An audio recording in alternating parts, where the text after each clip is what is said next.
Alrighty guys, we're back here. This time we're live here on the camera.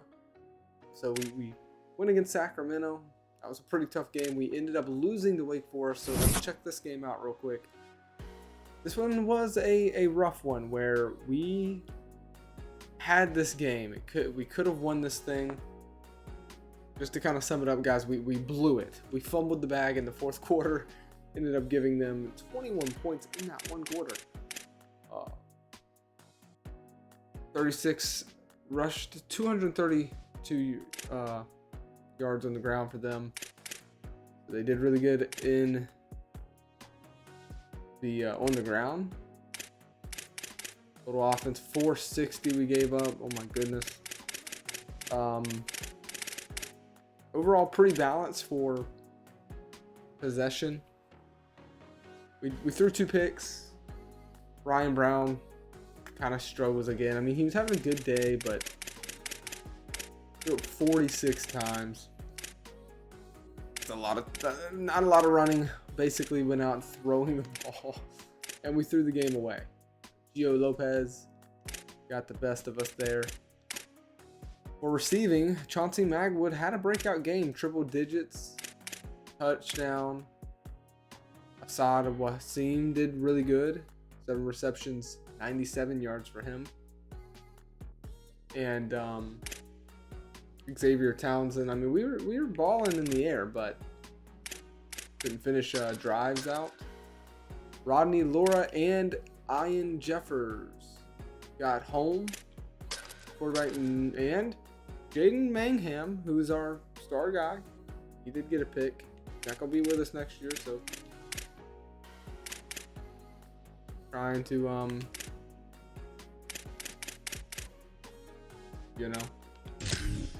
keep him happy for this year. But ultimately, a game that we could have won, we let slip, and we can't afford those because we have a hard schedule. Look at our combined opponents' records right now, 28-10. So just want you guys to know we have a tough schedule. So this year might not go well. We are sitting at 2-1 though, and you'll notice that we did beat UCLA, and it was a game where, again, we almost blew it in the fourth quarter. I don't think we should have beat this team. I'm surprised that we did. They made some mistakes. They turned the ball over twice. We capitalized on them.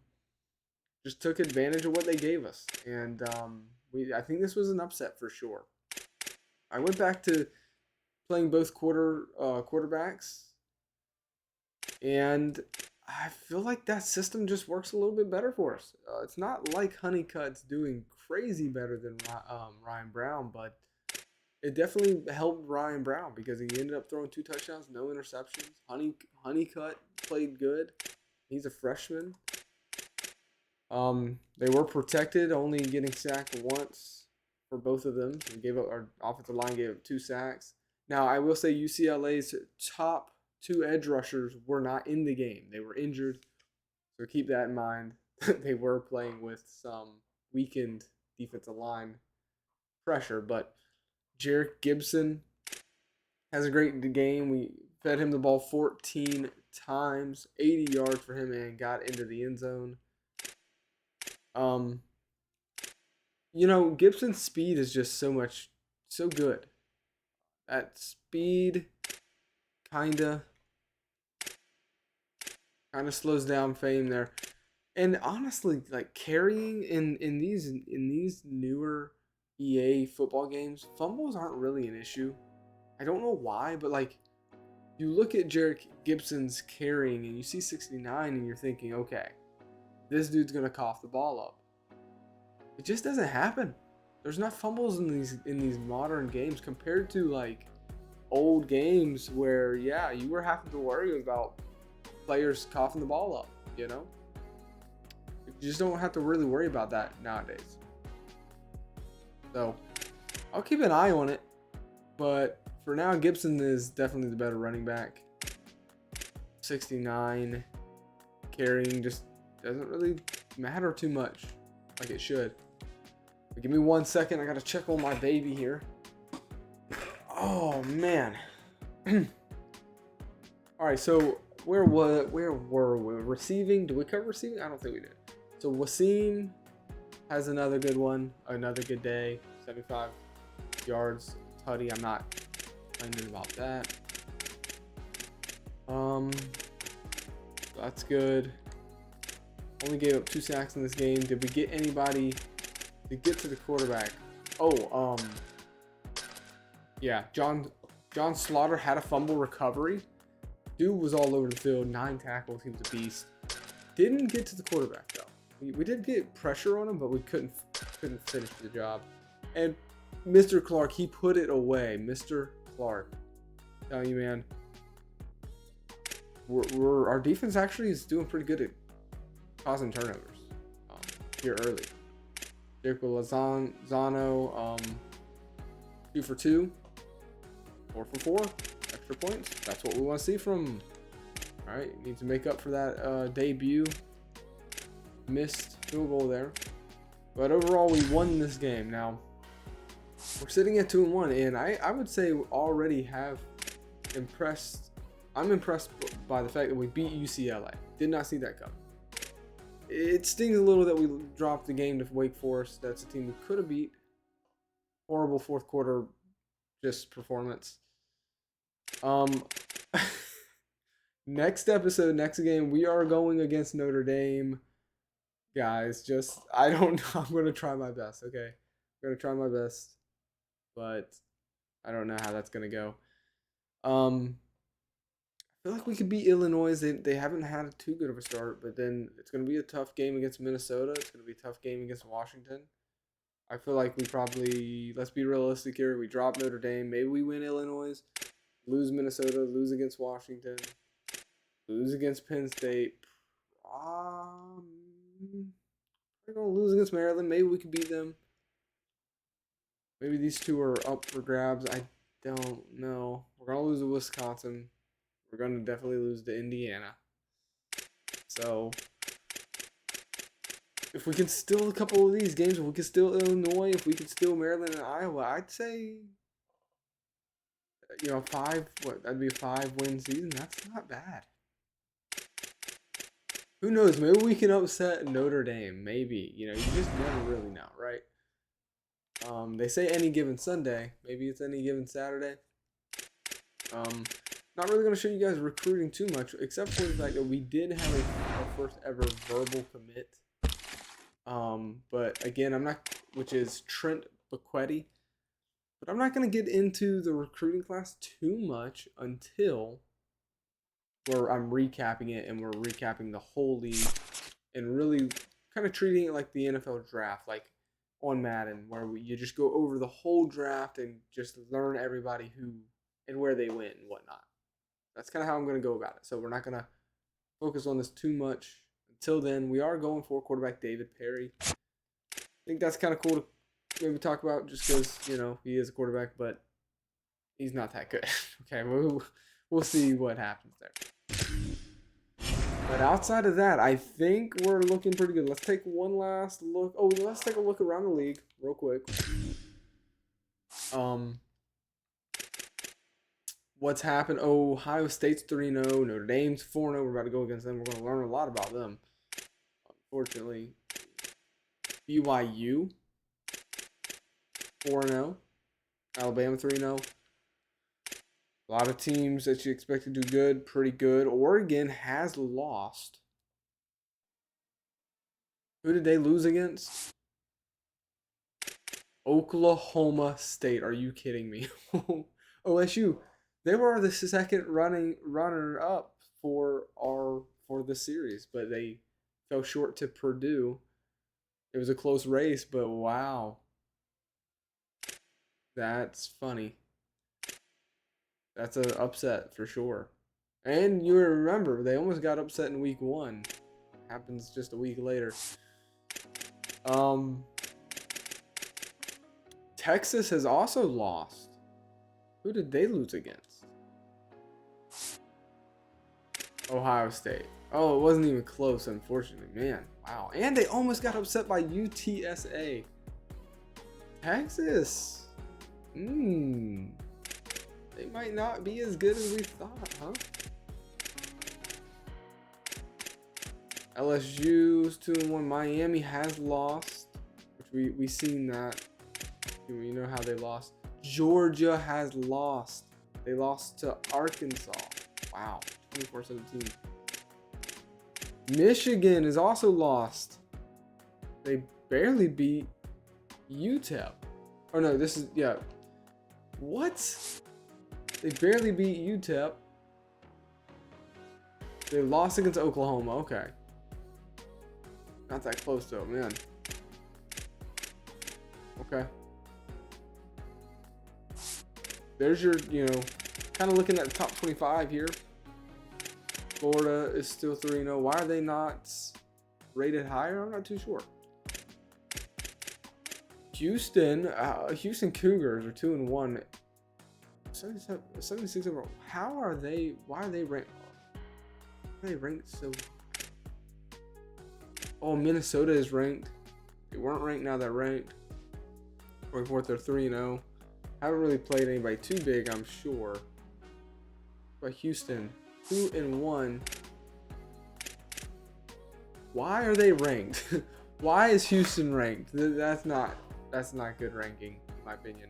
They beat Oregon State, okay. They dominate a FCS school, and then they play a competitive match against Texas Tech, sure. But, I mean, come on. I don't know if they should be ranked. You know what I mean? I don't know. You guys let me know. There's the top 25. Our conference standings do look like this here in the Big Ten, which is where we are at. We're number 1, baby. For now. For now, we we'll see how it goes. But obviously a lot of people haven't really even played their conference games yet. But it's a little too early to be looking at this kind of stuff, I would say.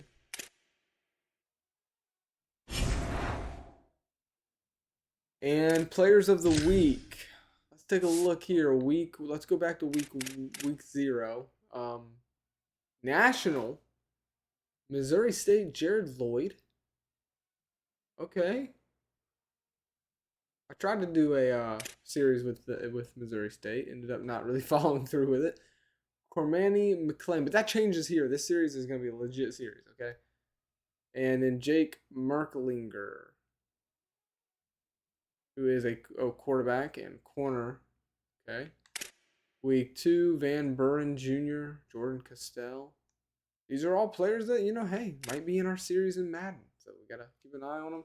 Christopher Vezina for Clemson, beating North Carolina. All right. There you go.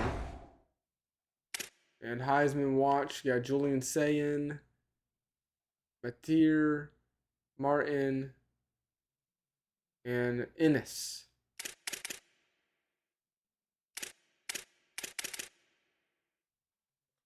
So far, I would say Drew Brees has had a pretty good start to his college head coaching career.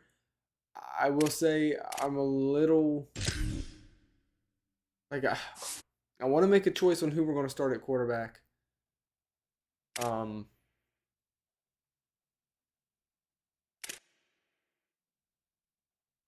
We aren't meeting Ryan Brown's deal breaker anymore, so that's not even close either. So that kind of worries me. He might be leaving anyways. Shane Honeycutt has played pretty good. Here's the numbers for our quarterbacks so far.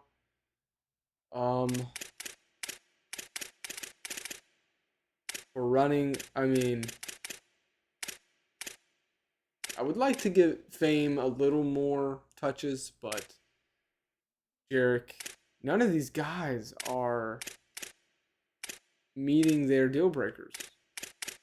Neither are these guys. So that's really worrying because I really want to keep Jarek Gibson around. Oof, okay. Oh my goodness. More deal breakers not being met. Oh my goodness, dude. What playing style? What is their playing style? How do I meet these? Guys, please help me. Oh my goodness, help me. Dude, help me, dude. There's no way they all leave because deal breakers, right?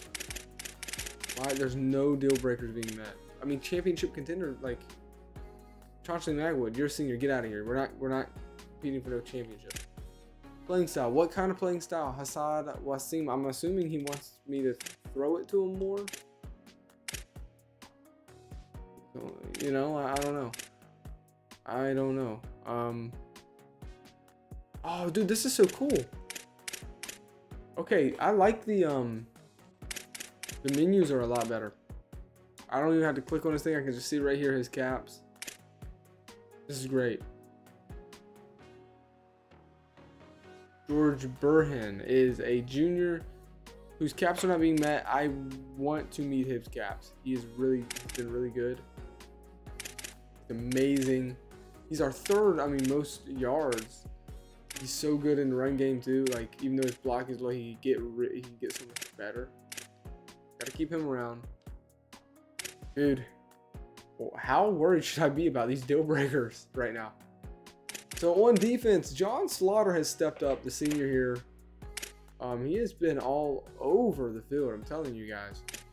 JoJo Hayden, done pretty good. He's got a sack, 19 tackles for him, 14 for Hines and Clark and Specca. Getting to the quarterback, Elo Modozi has 2.5 sacks. We need to get to the quarterback a little more than we're doing though. But if we expected this, we didn't expect crazy numbers. So we'll see. We are getting more interceptions than I thought. Mr. Clark, who just got one last week. Keyshawn Burgess in the season opener against Sac State. And then Jaden Mangham had got one, I'm pretty sure, against UCLA. So we've gotten an interception every week. But not too bad. Outside of that one miss that we've seen, Lozano has been pretty good kicking. So there's our guys.